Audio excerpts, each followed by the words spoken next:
Hey, how's it going? Welcome back to Uncommon Pallor. I got the day off work today. It's Canadian Thanksgiving.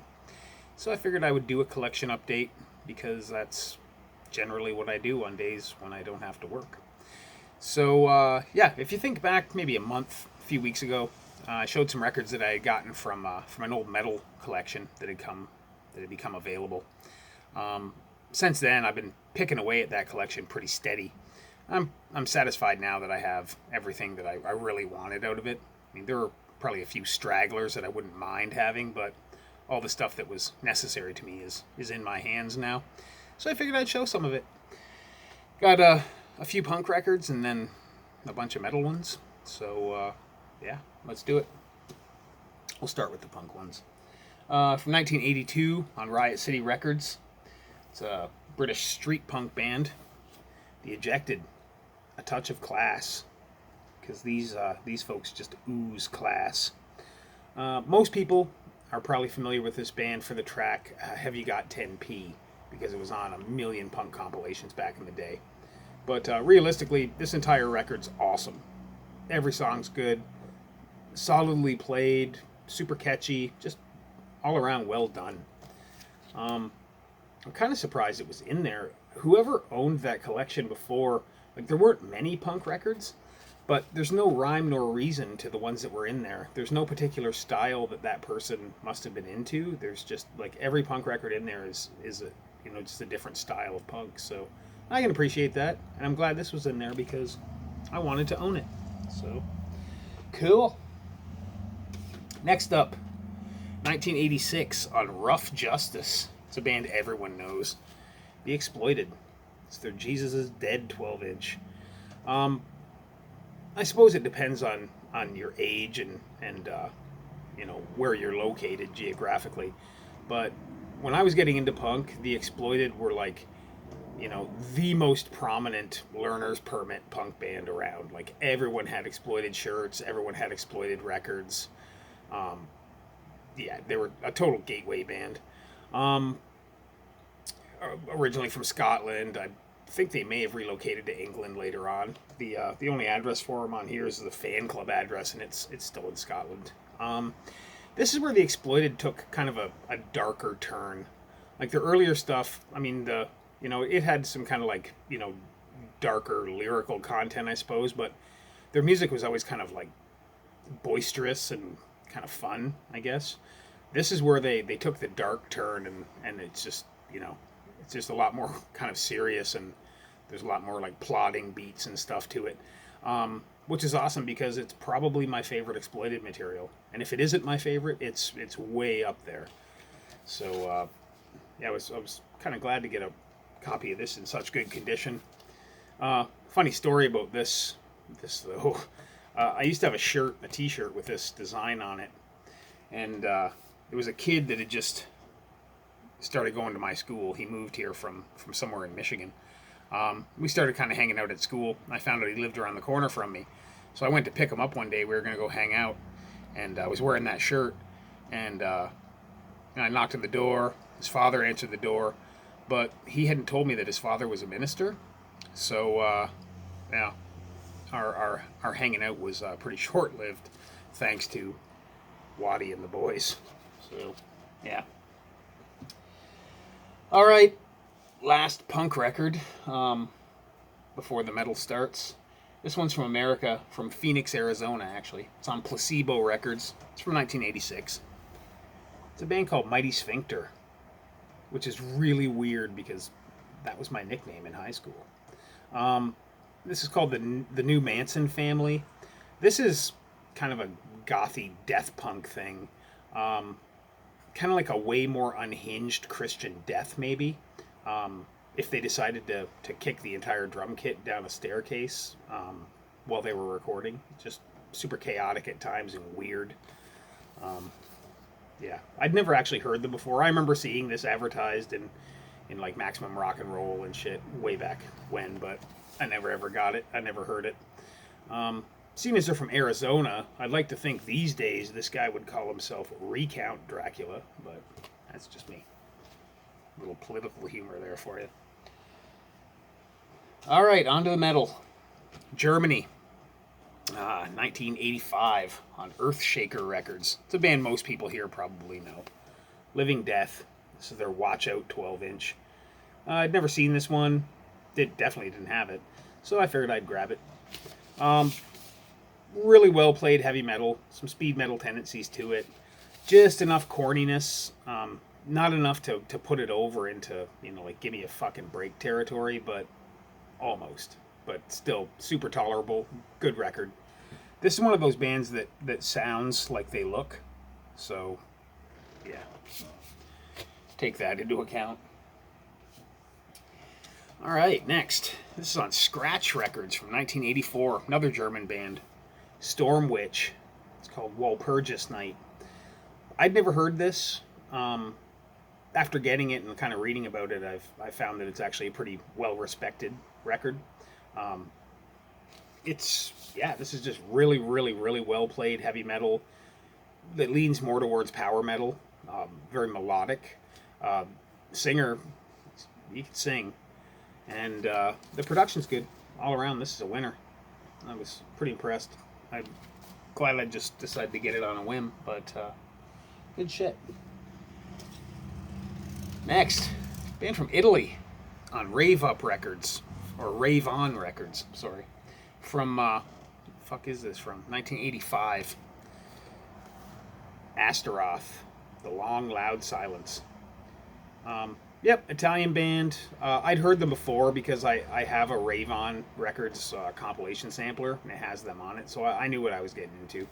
Much like Stormwitch, this is just like a traditional metal band that kind of leans into power metal, and even a little bit of speed metal now and again. Not as good as Stormwitch, I don't think, but still pretty goddamn good. Apparently this band, they ended up moving to Los Angeles and breaking up shortly after. So, yeah. All right. Black Shepherd, Immortal Aggression. It's on a label called Punk, Etc. It's from 1988. It's a band from Belgium.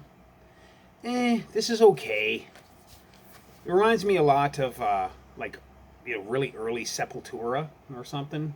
If their singer had been to the dentist the day they recorded, like it sounds like he's singing with a mouthful of gauze, which kind of irritates me. And the drums are pretty monotonous.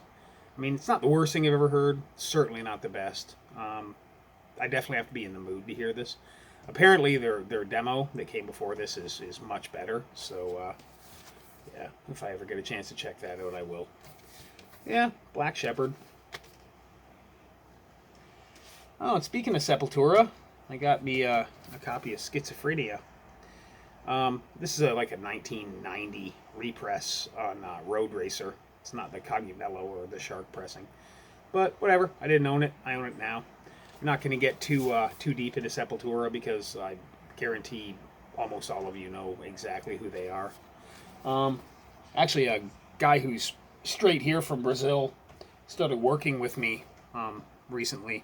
And Sepultura, he's not into punk or metal at all. But Sepultura and RDP are the two bands that he knows of, so shows you how popular I guess they are. All right, going over to England. Annihilated, Created in Hate. It's on Metalworks Records. It's from 1988. I think I used to have a Flexi comp with a song of theirs on it, so I kind of knew what I was getting into. Again, this is okay. I know people that really like this record. My gripe with it is there's not enough vocals in it, it seems. Like they'll start playing and you're listening to them for a few minutes and you're like, they know how to write a thrash riff because it's thrash metal, kind of a crossover thing. And then you wait and no vocals. It's just there's not enough vocals in here to keep me interested. I can't really stand instrumental music for the most part, and I feel that a good portion of this LP is like that. So it's pretty good. Just not enough vocals. When they do, he's kind of, low on the Cookie Monster bar, but it's okay. Another British band. This one I do not like at all. Xyster, fuck's this called? In Good Faith. It's on, what is it? CMFT Records. I think that stands for Can't Find My Timing, because the singer cannot. His lyrical passages are just, it seems like they're just randomly stuck in the songs. It's just poorly played thrash metal with kind of misplaced vocals. Not into it at all. Had higher hopes for it, but I was let down. Next, classic band. Probably don't need to discuss them too much. I've actually already showed the repress I have of this like a long time ago, maybe even in my first video. But Satan, Court in the Act. This is a 1983 pressing on Neat Records. Like I said, I have a repress of this. It sounds just fine, but I'm not going to pass by an OG copy of it. That's for sure. It's great new wave of British heavy metal, but I'm sure you all know that. Next, another British band. This one I like a lot more than I thought I would. It's a band called Hammer. It's called Contract with Hell. It's on Ebony Records from 1985. This is interesting. It's like, you know, new wave of British heavy metal type stuff, but there's pretty prominent keyboards in it. But like most people would hate that. I'm sure most people do hate that, but for me, it's done well. It makes it more interesting to me. So I actually really, really like this record a lot more than I expected to. So pretty glad I picked it up. And now, Slayer, Haunting the Chapel, 12-inch, Bonsai Records, 1985. Not going to say really anything about it because we all know Slayer. I just didn't have that. So I have a cassette of it. I didn't have it on vinyl. Now over to New Jersey. Attacker, Battle at Helms Deep. It's Metal Blade, 1985. It's good stuff. It falls in the same realm as I would throw, like, you know, Omen, bands like that, like fantasy epic metal, I guess. It's really good. I've always wanted this record. I've just never ever owned it until now. Cover's kind of a masterpiece. That's hilarious. Yeah. Now, staying in New Jersey, here's one I always saw this in magazines, but it was mainly because the band members look so fucking wacky. And it's a band called Genocide. Submit to Genocide. It's on New Renaissance. It's from 1987. These dudes, pretty wacky looking. This is really sloppily played thrash metal, but the singer reminds me a lot of Sothera, the vocalist from a San Francisco hardcore band called Crucifix that some of you may or may not know. It just I don't know, the way he does the vocals just reminds me of Crucifix. So yeah, I'm on board with that. I can dig it. And then finally, I've got a 1987 Canadian pressing on Cobra Records of Voivods, Killing Technology.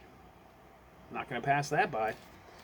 Yeah, we all know Voivod, you know, crazy weirdo prog space rock metal stuff. Great band, great record, great find. So yeah, that's it. Bye.